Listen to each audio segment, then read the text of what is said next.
Ding. Done. Pulling the whole turkey? Yeah. You know, All right. yeah. That'll never happen. Might Man, that'd be cool. Well, that was also like 200 years later. Something like that. Yeah, it's even farther away. Okay. Well, welcome to Okay. Circle of Reason. Today we're talking about anything that we want, but the main topic for starting is open borders. So my first question is, should we have open borders or should we not have open borders? And then we can go from there. Should we have open borders? Not have. I want to define the we in this case. You're talking about Oregon or Albany Oh, or America? that might be important. Does it, do we need to start with a specific place or should we just start with Yeah, what's a border? countries, states? We Which need to one? define these terms. Yeah. All right. I'm gonna go on a limb and say yes. Okay. So yes, what? Say yes. Say yes. I actually, that's Just how to cover your bases. So the idea, so that speaks to the idea of the sovereignty of a state of some capacity. Does an administrative jurisdiction or a collection or a society have the right to define their physical borders? I don't know. Borders could be like, I mean, we put borders on our houses, right? Mm-hmm. Fences. We have definable borders for houses or Fences, schools or fences, churches. Fences to have Is that a- border of the property. Right. that's what we do. Not everybody does. I mean, Yeah. but has it always been a thing?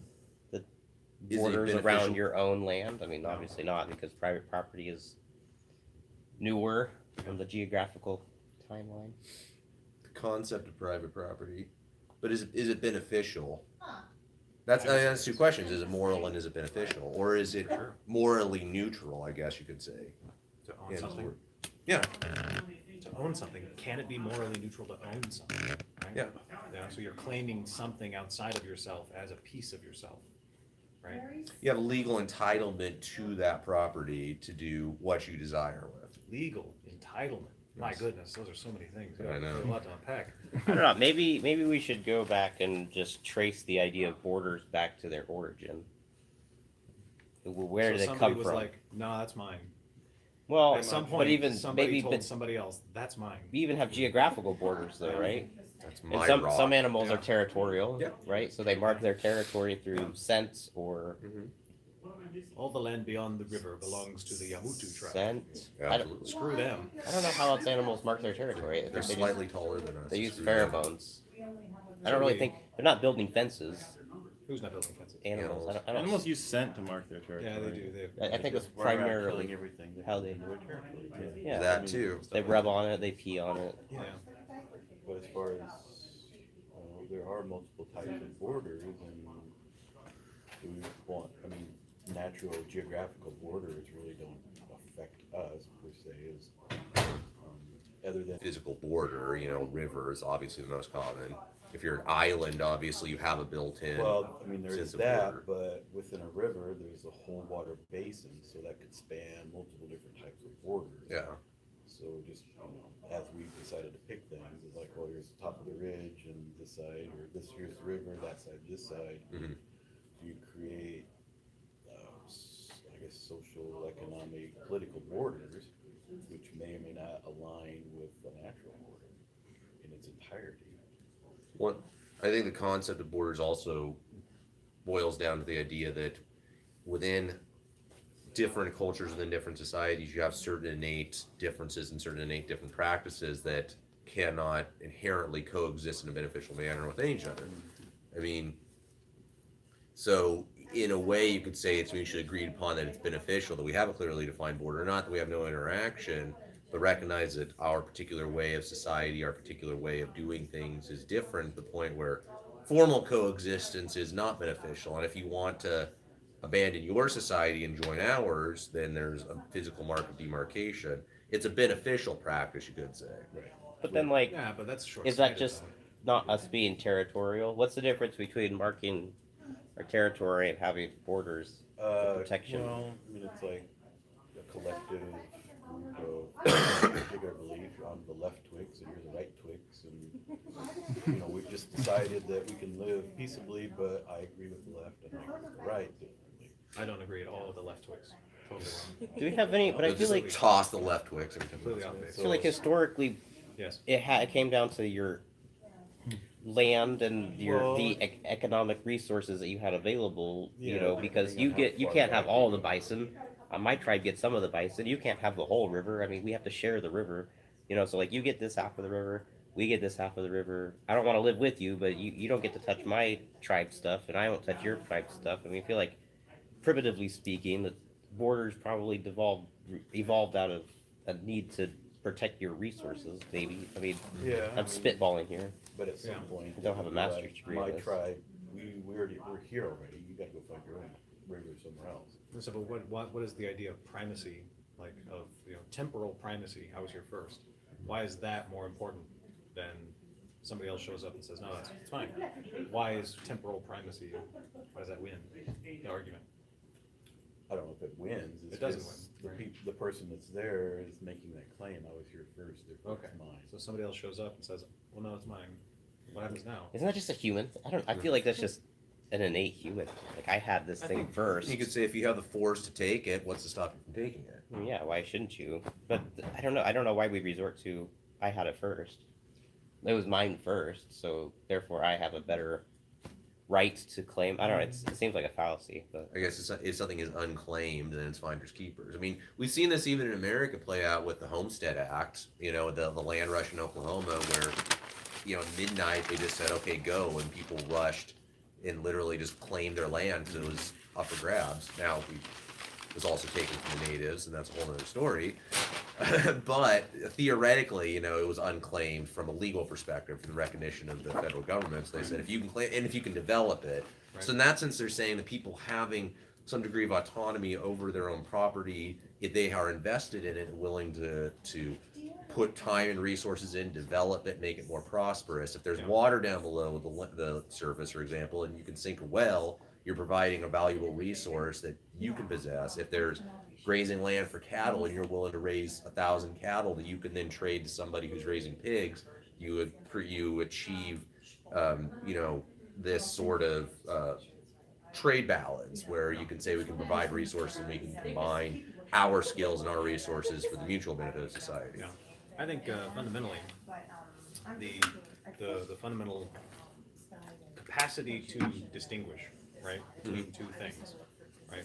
That's the most broadly conceivable way of understanding what a border is. Yeah. Right. This is where something different is going on. Yep. Right. And so I think that's a good practice because it allows us to look at a smaller piece Yep. or a different piece, right? Yeah. We can see multiple pieces, and they are distinguishable, right? The fact that they are distinguishable should be a miracle enough. But I think that once you're able to distinguish, then you can do constructive work, Mhm. right? And I think that's what you're getting at, is the Yeah. ability to, cultivate some sense of purpose into the land, right, into the property, into the space, and give it a life of its own in some sense. So that, and I speak broadly when I say Yeah. construction, right? Being constructive. It doesn't have to be something that's even good for anybody. You could demarcate the land and say, I'm going to build a lot of bombs, and then I'm going to bomb all you guys. Like it could be a really bad thing, but right, it's a constructive act, Yes. right? So remove morality from the ability to draw borders, I think is valuable, and then putting something inside of that border, or at least acting constructively inside of it, I think is also good. Mhm. Yeah. all right. So then we have this discussion about like the development of personal property. Like, Yeah. so now we fast forward to the part where everybody, I guess it's accepted that it's okay and moral and ethical for a person to own other things, Yeah, because it like allows land allows or them to build stuff. stuff, Right, or because if houses, everybody's- or If they're People- personally invested know. in it. Yeah, if everybody's walking around saying that's mine, it's like no, it's mine. It's like, and then they just keep trading it back and forth. Nothing productive ever gets done with it, Mhm. right? But if it's mine, everybody agrees that it's mine, and I can spend some time with it and do something productive with it. And we all agree that that's probably better. so then we develop governments, which is people that have authority to protect the thing that is mine. They have authority to protect the thing that is yours. Or to, and So go ahead. I was going to say, well, so it depends on the kind of governance, right? And so, like, the United States is structured so the people have imbued the government with the power to do things, right? And so Right. that's The consent of the that's- governed. Yeah, it's all run through the consent of the government. In other countries, it's we are the government, and we are allowing people to do things. So that's a top-down sort of governance style, Right. and it's very different, right? In other countries, you're given rights, right? In the United States, you know, we have universal rights. We have the capacity to do anything, technically speaking, and then we hold ourselves back, right, at the consent of ourselves, right? We agree this is how we should hold ourselves back. Effectively, that's how the philosophical structure of the government works. And so I think that allows for not I don't want to really get into a diatribe about the structure of the United States government, but the balance here, right, is always about how much of a distinguishable thing should be given to a minority, right? And how much control they have to act constructively inside of that space. Because then if everybody can come in and do anything that they want with that thing, then we can not get as much work done, right? There has to be a decision maker, right? There has to be some kind of executive. There has to be some You're saying that a grand narrative. pure brute democracy is actually an ineffective way. Not in which the necessarily. government is saying. Not necessarily. It all depends on the scale and what Yeah. their goals are, right? And so some systems will be better at achieving certain goals, and other systems will be better at other goals or achieving certain outcomes, or make people happier even. And then finding the balance between all of these different bordered concepts, right? Finding how much of each concept gets to own, right? In the grand bordered realm, then that's effectively where everything's happening, right? We're trying to find this balance. So I mean, I don't think we can ever get away from borders. The idea of borders, it's all about systems and how they function. So should people be allowed to cross borders? Yeah, for sure. But maybe not a lot. I don't know. We probably have to figure that out. Do some math. And within what capacity? And does an entity have the right to determine the qualifications for crossing their border? Yeah. Say if you're going to cross my border, these are the conditions you must abide by. Yeah. And so, like in Germany, right, the government gets to decide, right? So whoever you vote for, they will have the power to decide, right? Theoretically, in the United States, the people are the ones who get to decide. Yeah. Right? It looks very similar because we're still voting people in to do that job, but because of how the contract works, right, we necessarily are agreeing with whatever that person does. So are borders bad? Well, of course they're bad. You're necessarily separating concepts when it is a whole picture. Is it a necessary bad though? Is what you would say because of the Well, is human it bad? Is it condition. good? It's both, right? It's all about balance. So the more broad we're able to combine geographically, I mean, you would think about it, theoretically, the larger a nation is, the more dominant, the more powerful, the more advanced it should be because it has such a broad range of geographic and physical resources. Maybe.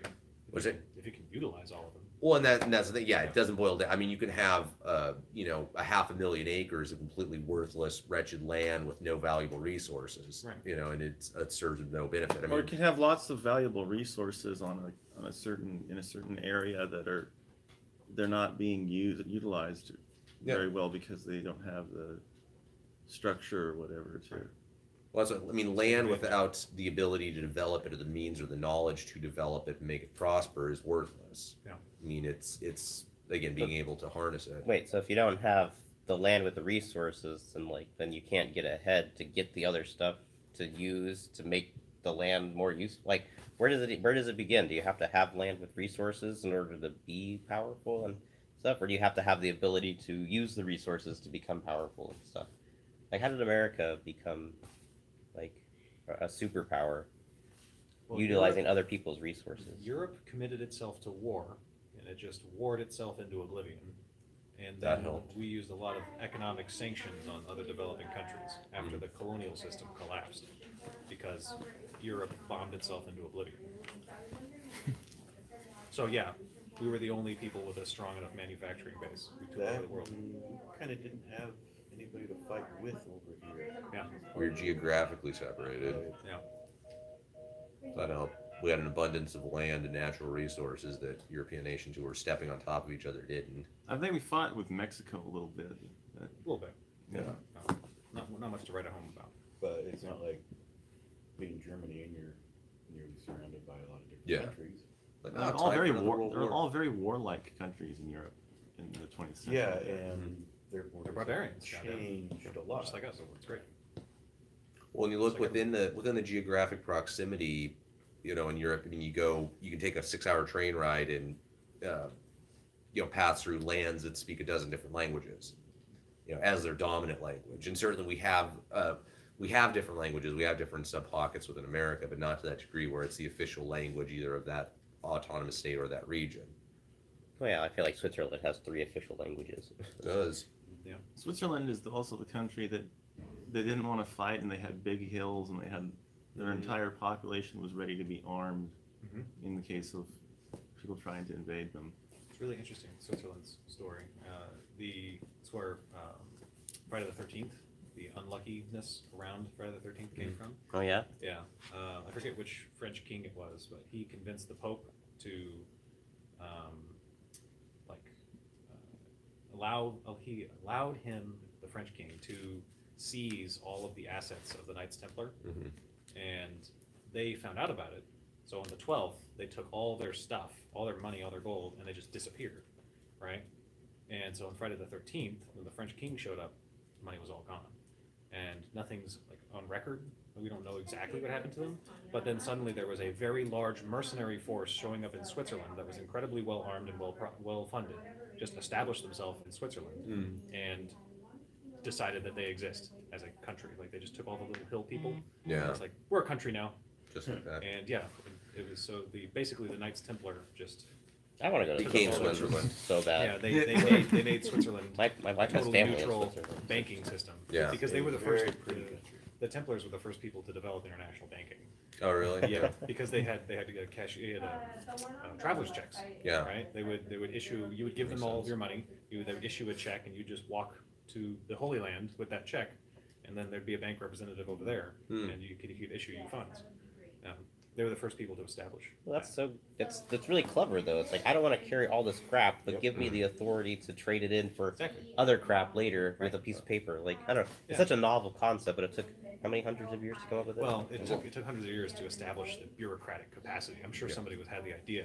Well, yeah, I feel And like then But getting do people you have the to means trust. to enforce it? Do you have the ability to actually Right, you enforce have it? to Yeah, set up that the- verse comes back to having the physical force to be able to do it as well. I can Yeah. give you a piece of paper, it says this is worth the gold you gave. but under whose authority? Yeah. Right. And then And will then the I other have to- person respect the Right. piece of I paper? have to believe that the other guy's going to believe. That I mean, we as agree. soon as other people find out that the American dollar is like not worth anything, Well, I feel that's like why it's they don't gonna- want to open Fort Knox. who's gonna supposedly. be? Right, Fort Knox has a lot of gold in it. Well, some people think it's empty, but if you emptied it, the entire economy would collapse. Why?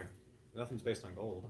But it's based on the perception, is the thing, is what people are afraid of. I mean, our I mean, currency we're not on is the gold standard anymore now. fiat, so I don't know. Yeah. As soon as people just like, I don't feel like taking American money, and enough people decide not to use it. I mean, The value of money is determined by the interest rate. well, it's true. But it's Yeah. also determined by, at this point, Agreement. like the agreements to use it as well. Well, of course, yeah. The agreement to use money is all about trust, and that's its own interesting. Yeah, if story. I mean, it would be more trustable if it was backed by some sort of valuable metal or something. That's what you say. Maybe. Yeah. I think most people think that. I don't really know if But I there's mean, any think way about to. gold to a verify degree that, even though. has a universal trust factor built in. I mean, if the zombocalypse hits and you have food and a source of water and weapons and toilet paper, and I have a bar of gold, who's better off? You know. Depends on how bad I want that bar of gold, I guess. Well, I mean, I could chuck it at one zombie and it would hit him really hard. But as far as actual intrinsic value, who is in a better position? Well, again, I don't think it's intrinsic value is misleading because the intrinsic value of gold is limited to what you can do with it. So it's like, really heavy. You can't eat it. so like if you It's have poisonous. Toilet paper. if you have the you do it. ability I'd rather have to toilet paper. use gold, yeah, but in the middle of the apocalypse, I don't like. What do you'd have to be able to melt it down and use it for something. And as a weapon, just pure gold is not gonna. It's too soft. It's not gonna Yeah. do you any good. You can't eat it. I mean, I feel like technically you can you? You Isn't can. gold out? I mean, Very you'll probably get caught in your intestines somewhere because it's so heavy.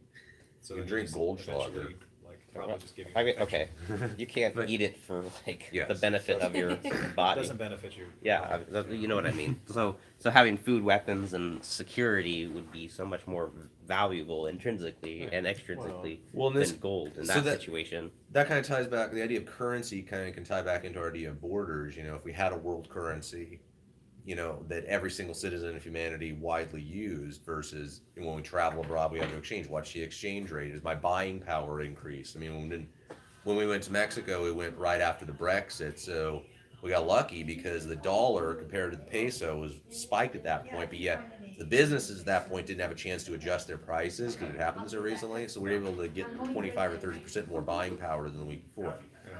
So is that good that we can manipulate it like that? And then we leave and all of a sudden the money we gave them after things stabilize is worth less, the American dollars we gave them. It's how the game's played. It is how the game's played. I don't know what good or bad has to do with it. That's just Yeah. the system we live in.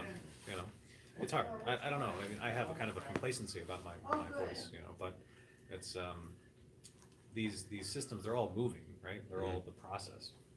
As far as like how I feel about it, right? Is it a fair system? No, no system's ever fair, right? And you know, no system is all good or all bad, but it has those things. So as far as I can tell, like I can't have a strong moral opinion about something unless I actually look into it.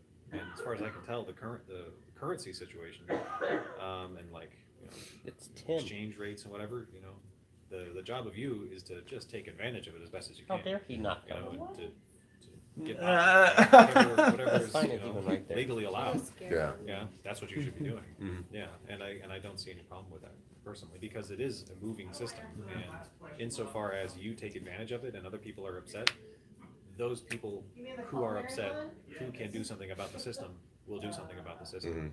You know, and But what if you've established a government where you have to elect people to do anything, and then those people don't do what you want them to do, and you have to wait 4 more years or their lifetime before you can get anyone else in there to do what you want?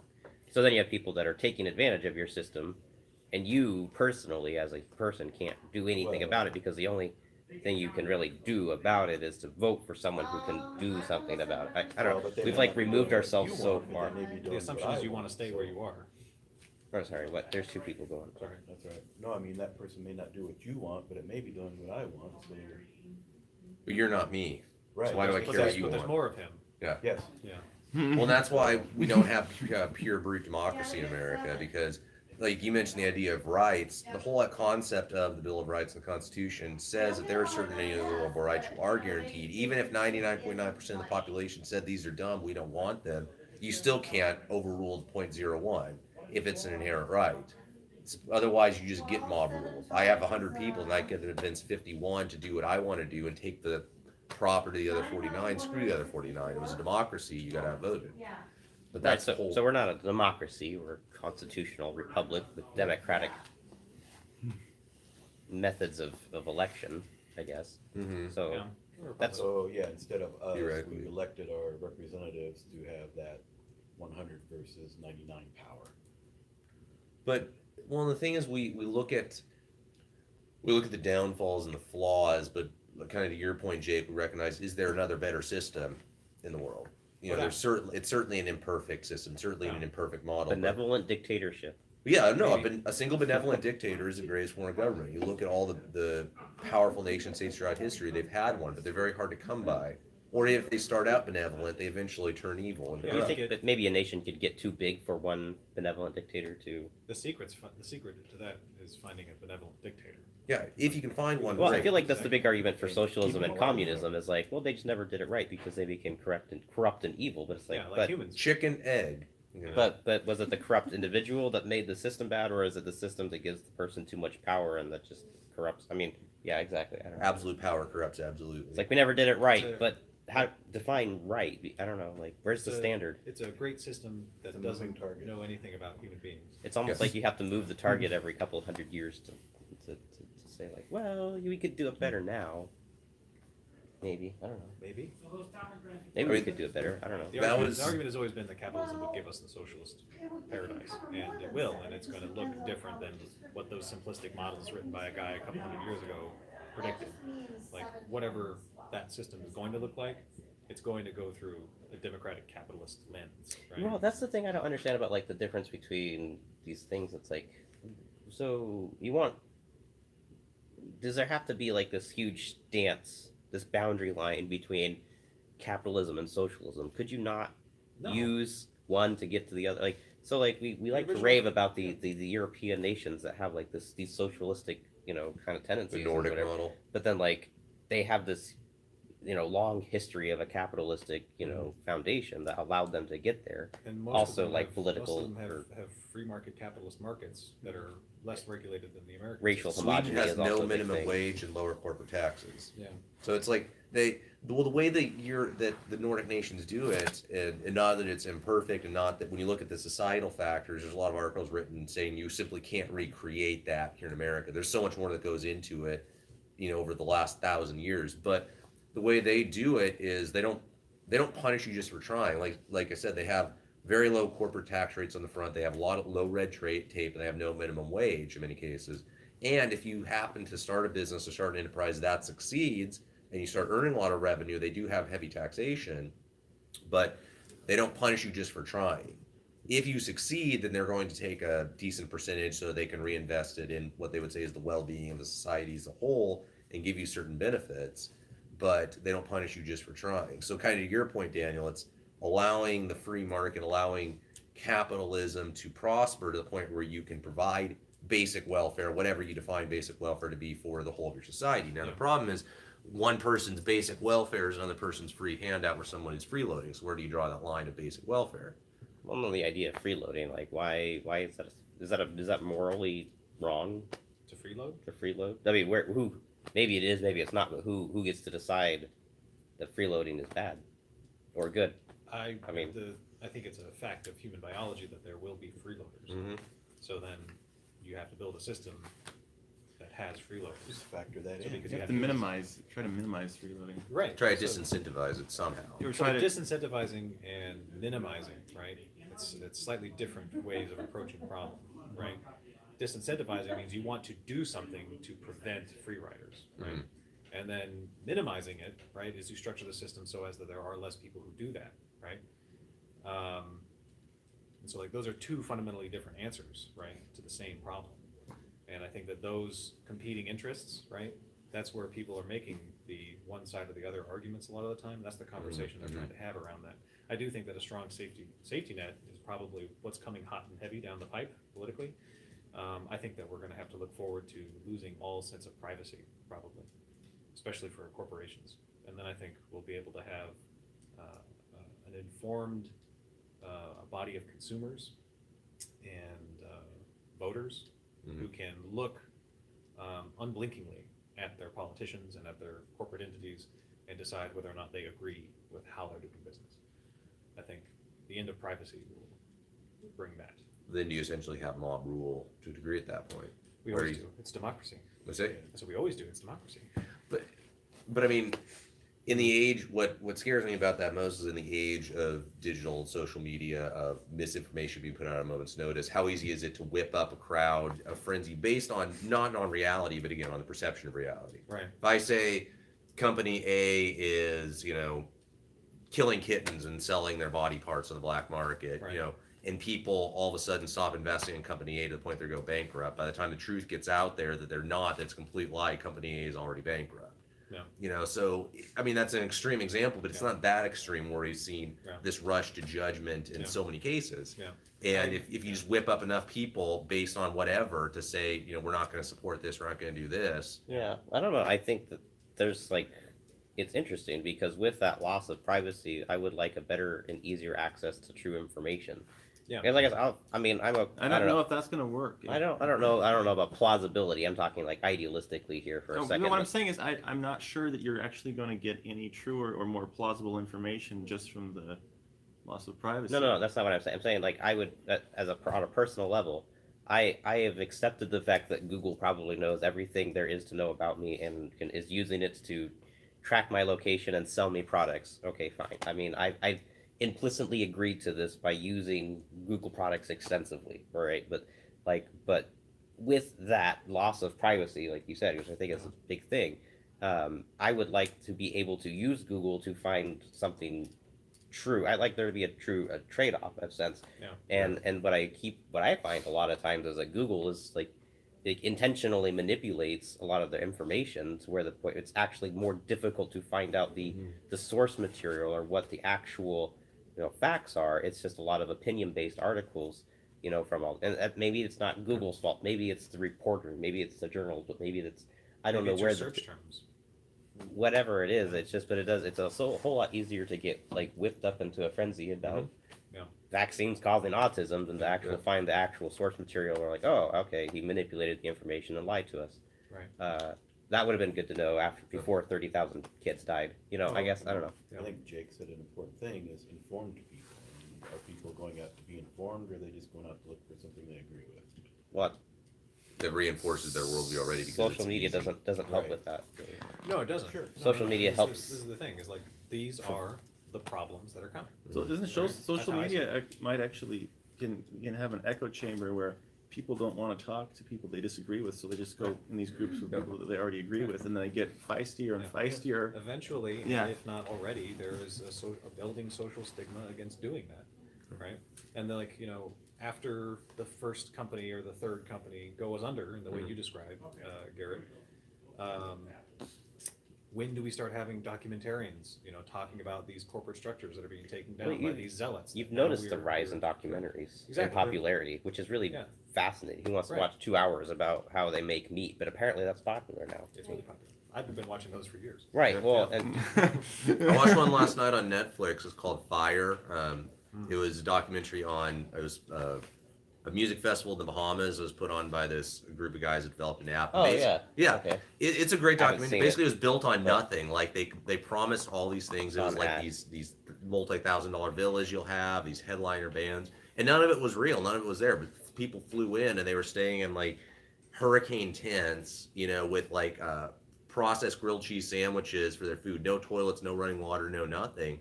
And the idea there, the kind of the philosophical concept it points at is, it didn't matter if it was real. It was enough people were promoted it. They paid enough supermodels to post on their Instagram, and they created this idea out of thin air. Now they're being sued because of blatant, Advertising. false advertising. But the concept is people fell for it and they bought into it. Yeah. And all you need is enough people to assume that something's really happening. Right. But yeah, kind of to your point, Daniel, it's like, why would you want to sit down and just watch a story about what happened? But yet it's fascinating to see how it came to be. Well, it's like also like alternate media is becoming like closer to the truth than mainstream trusted like corporate media, stuff like that. So is more Well, the information thing is, better the than less key information? there is the key, 100%. Sorry. Well, I would just say though that along those lines, it's a catch-22, and we've had a lot of catch-22s today. More information is good because I mean, the old days where you sit down and Walter Cronkite in 30 minutes tells you this is what happened with this, and this is what happened with this, and this is what happened with this. Have a good day. That was limited in its perspective, but at the same time, any Tom, Dick, or Harry in his mom's basement can put a blog together, and you can subscribe to that, and they could say, I have the real information that the mainstream media is not telling you. Trust me, I'm right on this one. And there's a degree of using some common sense to determine this person's credibility, but realistically, just from our limited capacity, we can't possibly sort through every single fact check, every single fact, every single citation, every single source on a regular basis. So is it more dangerous that we have access to so much information, or is it better to have the good old days where you had your evening news and it told you what you needed You to know? only had, one person lying to you. Yeah. What were you gonna say, Stephen? In regards to alternate media, alternate news sites. no, that's one of the problems with corporate media is like people are reporting things that are corporate is that a lot of times, let's say for example that they need to report on something that has to do with the people that are funding them.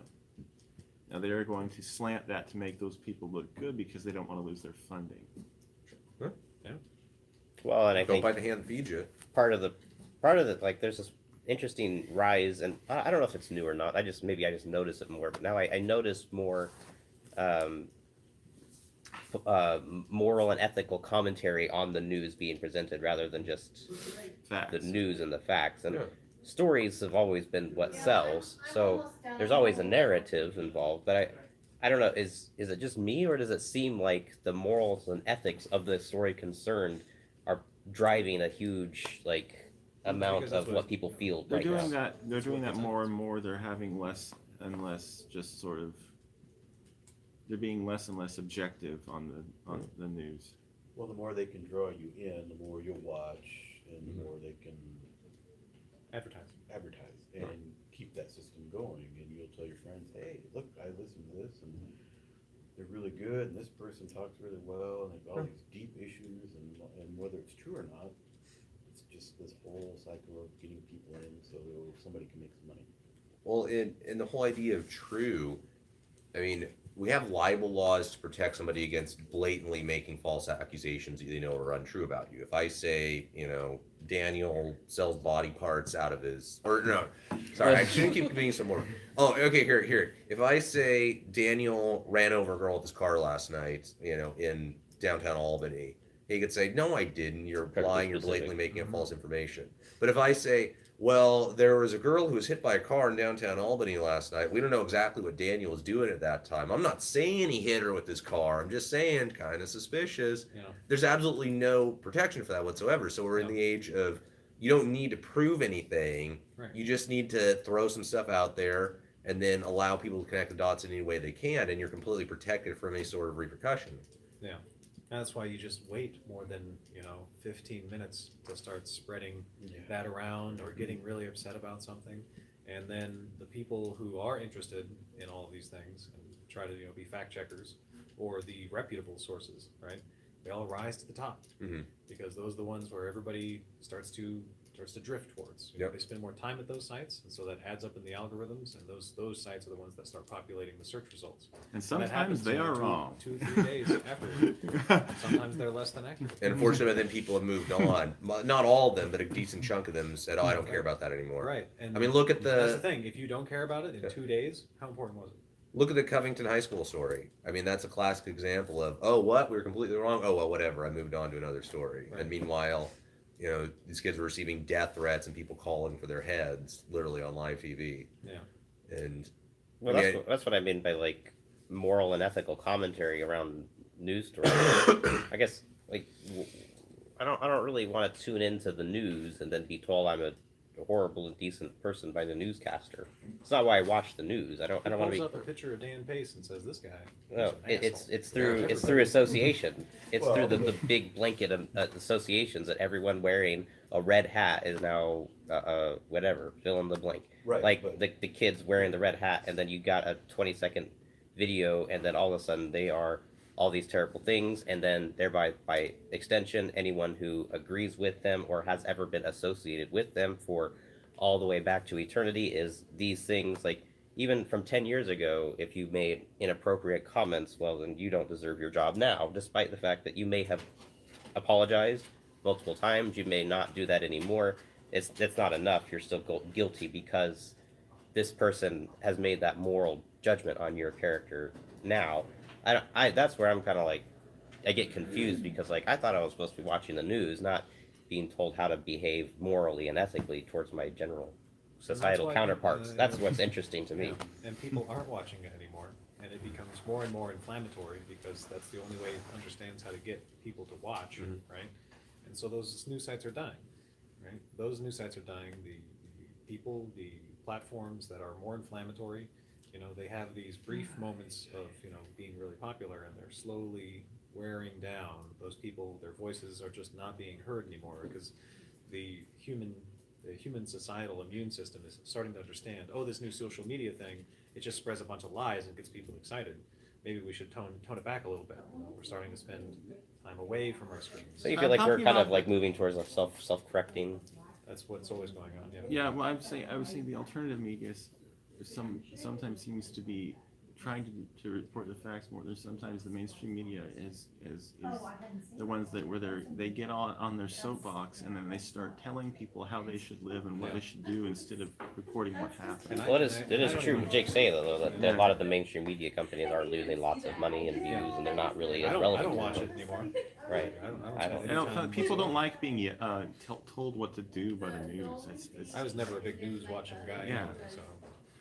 Well, there's that, and Yeah. They don't like being an hour of preached news at. is 45 minutes of commercials, so Well, that's how they make their money, though, is Well, advertising. and Right. to get information, you need to watch multiple different news sources that you get different perspectives from everything. Right. Like I had a teacher that had a list and would go through each one of those every single day. And I don't know why well, I know why he did it, but I don't know how. Well, there's being informed, but then again, a lot of it goes back to what do I wanna be informed about, and who do I like to listen to? Well, and realistically, how much time you could possibly commit to that? If I dedicated 12 hours a day to watching all major news networks, getting through as much as I possibly could, I could have a much more informed opinion. But at But some then it'd point, I also gotta be useless. Yeah, it'd also be useless. I Yeah. gotta work. I gotta clean the house. I gotta cook. So it's like, at what point can you be a functioning member of society and consume so much information? As soon as you turn the TV off. That's 100% increase in functionality. I As far as agree. I'm concerned. I'm heading out, guys. All right, Take well, care, thanks for Jake. coming, Jake. Good as always. Well, but Happy to even if see you ya. watch multiple news channels all day, you're gonna get the same 10 stories, just different perspectives of it. Different slants, yeah. Whereas you may never find out the multitude of other things that are going on that might be more important than what they're telling you. Or the things in your own life you can actually have a degree of control over and a degree, I can't change necessarily what's, at this moment at least, I can't change a bill being voted on in the legislature. I can go work an extra shift in my job to earn more money to try to better my own situation. Or, I can I've do always- these things that could actually better myself or someone else right in front of me. I've always wondered about the usefulness of knowing about things on a global and then national level. Yeah. Like, what? It's cool that I guess I could figure out there's crazy stuff going on in Syria or whatever, or somebody in Australia discovered a new element. I don't know, but like, what use does that to me? I'm not really Well, gonna is it- do anything with that ever. Like, That's it, it just depends on it's what you just find. novel information, to be honest. It's like we're always seeking novelty, like, and so that's But big we like a thing. lot of that. It's like one of the But like, news. what news is affecting my day-to-day life? It's like what's Yeah. going on in Albany, a new traffic stop. I mean, the police officer's getting a grant, so you're probably gonna get a ticket more likely in the next, because that happened to me. Like that would have been useful news. Like the police Yeah. force went out because they got more money. So don't speed in normal places where people speed because you might be the unlucky one. I don't know. I don't see a lot of that kind of news stuff. Like local news, it's like really gonna get There's too much. affect my life. Like I get more inundated with big Yeah. things that aren't really good. I feel like it's totally backwards. I don't Well, know. that's- Is there like an Albany, hey, we're the news of Albany kind of thing? There's a Gazette. I mean, Yeah, there was a but- Daily Herald. But are they really What is it called? focusing Democrat here? Herald. Yeah. And The who's, newspapers. It's a so who's newspaper. buying into that? People don't read newspapers anymore. There's an online newspaper. Yeah.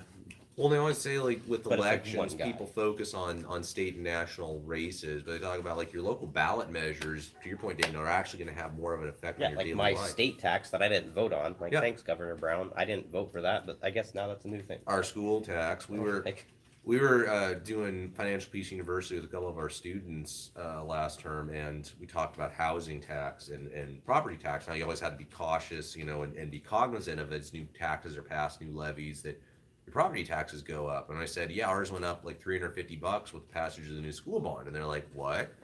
Like, yeah.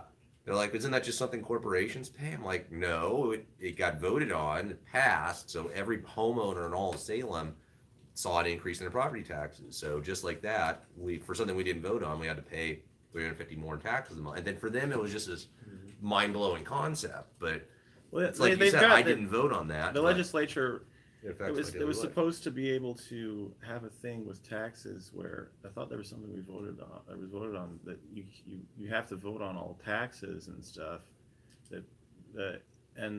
They seem Well- to just be ignoring that. You can call things something other than a tax. Yeah. though. There's ways it's around it. You effect- can call it a penalty. You can call it. It's effectively a tax. Bonds, I think that levies. you're referring to as a new measure that like all taxes of a certain time had to be voted on and be like a 3/4 majority. I think it failed. Well, that's what this. Well, the one in Marion County. No, there was one other thing that says that everything that was a tax had to be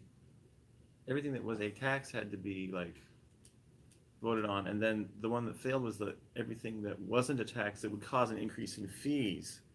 You see, that failed, so now those don't have to be voted on, so they can call it something else, and people don't have to vote on it. Well, again, there's a lot of ways for the government to raise revenue or to seize some sort of financial compensation without directly taxing, without calling it a tax.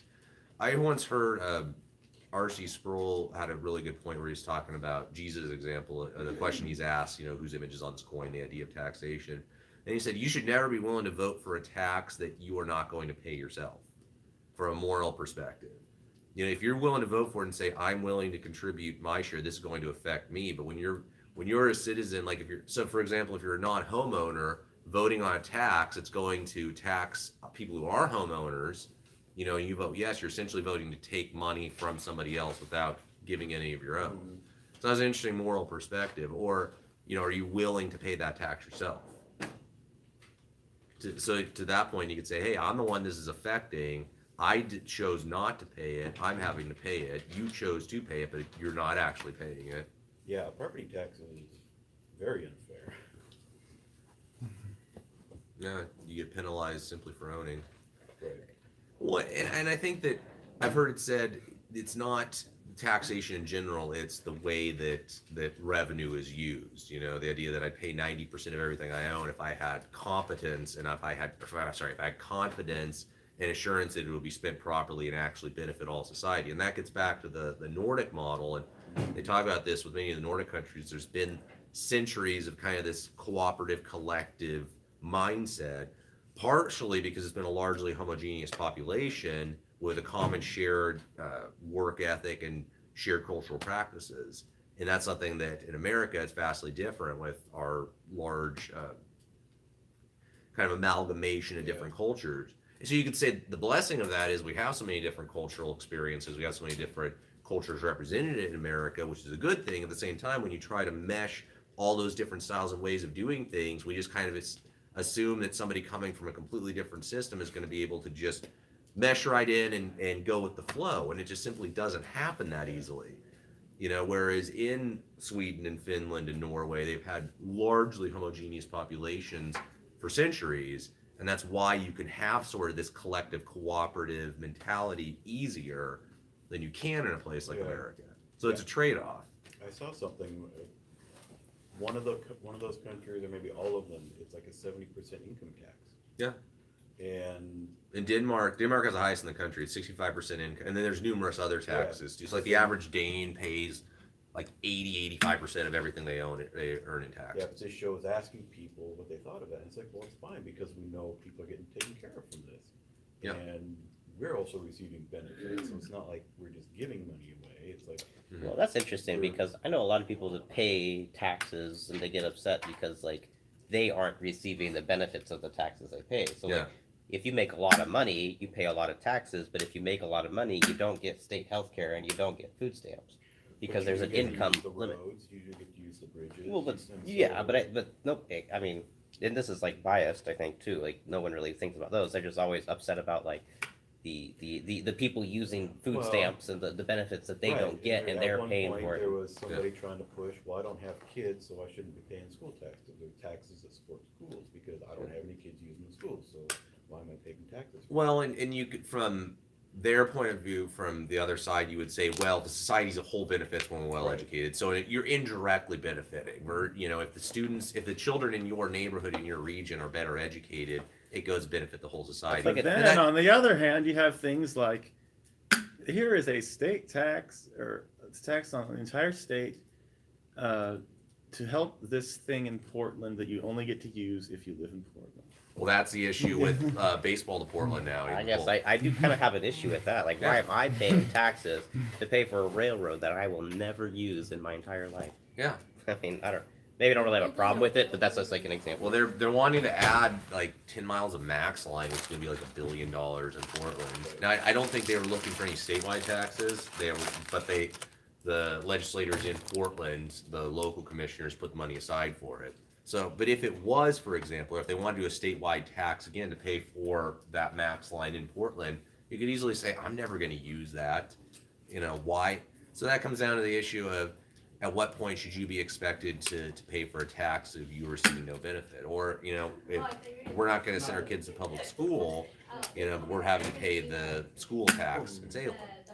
I also The wonder, thing like, is- the why thing do we get upset about paying taxes anyway? Like, why do we feel like we have that right? Well, I think it goes back to you, it's like, at some point, you're paying in more than the benefit you're receiving, Mhm. but you're being kind of, well, I'm not receiving it directly, but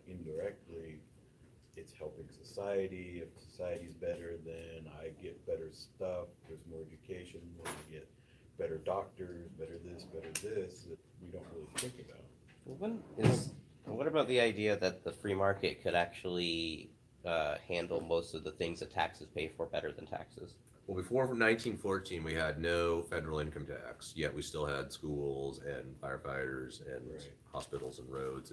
And again, I think it gets back to the point of there are certain people who are just against any sort of the concept of taxes. Like, I don't care. Taxation is theft. Yeah, no matter what. Change my mind. I think the majority of people who are opposed to it have this, again, the perspective that I'm not opposed to taxation if I have any degree of confidence it'll be used wisely. But you see so many numerous examples of waste, and the thing is, Especially in Oregon, I think. well, yeah, and with In the California. state, they have no incentive to make a profit. With a private enterprise, you have to have some sort of motivation to make a profit, to deliver a product that people want to consume and want to exchange goods and services for, or else you go out of business. The government produces no money of its own. It produces nothing. You know what I'm confused about is like, how has the government been shut down for so long and I'm still paying federal taxes? I don't know. So, No, as I it's pointed out starting too, up again. They're being It's like you're shut down, but you're not like shut down. Yeah. for Like, 3 weeks. No, for 3 weeks, it's being open. Yeah. well, yeah, but even before then, like you're still having taxes taken out of your paycheck. it's just interesting. Like the idea of like shutting the government down Yeah. is interesting to think about. Like, Well, because like a lot of this, it's like well, the I thing feel is, like it's a misnomer. It's not like the really thing is, shut 75. down. Well, but 75% of the government was actually still running anyway, and then it was The essential services. And then 20. No, parts of the government aren't doing their job, but 75%. Why is it No, different? 75% of I don't know. 75% of essential and non-essential stuff Mhm. was running. Then there's 25% was unfunded, and then the non-essential part of that 25% was shut down. I'm taking my ball and I'm going home until you decide to play by my rules. It's better for nobody to play. Yeah. Well, the thing is the Congress couldn't even pass anything anyway to even get to the president's desk. Oh, So I know, because there's this us Yeah. versus them, and they all feel like they're representing their constituents. Well, maybe funny. I not. feel like a big part of that has been centered around whether or not we should build a wall at our southern border. yeah, Which brings us full circle. Yes. yes, but it has to do with the Congress people too, because even if the president decided, okay, I will sign this thing that doesn't have all funding in it, then there would be some Congress people that say, no, it's not even going to get to your desk, President, because we say no. And Well, Yeah. the concept of borders, we're probably among the minority, if not the only country, that kind of has an open sort of border. Because other countries don't just let people come in and take up residence without some sort of. Well, I mean, we So if don't. like I move to the UK, am I just stay there? they won't let you do that in the UK. Are they gonna come? Why it's not allowed? I can't just. do No, that? they won't let you do that. Am I gonna get Eventually, arrested? if you're not on the proper documentation, yeah, at So any you get country. deported. Whereas here, the system is kind of set up to, well, okay, we're not really gonna look for you because that's expensive. And then there's the upcry of, well, they're already here, why are we gonna send them back? I feel like it comes back to the morality of borders, though, where I think a big They wanted argument it more comes from. secure. They wanted more security. What is this? They want what's trying to happen right now is they're trying to beef up the border security, and there's some gaps they're trying to Right. fix, and Yeah. then nobody wants to have any funding to just beef up those things. but and they that's want not But I root think the cause. morality between, is it more moral to defend your own border, or is it more moral to let other people seeking refuge through your border? Like, which one is the morally, Yeah. They ethically want- superior argument? I Do we have a guess- moral obligation worldwide, or do we have a sub-moral obligation that transcends even our general obligation to humanity towards the citizens of our own nation? Well, I think it has That's more. It has more to do with. Question and answer. I'm more of the root cause is if, okay, why are people fleeing Venezuela? Oh, because they got a dictatorship that's not treating the people well, let's go fix Venezuela.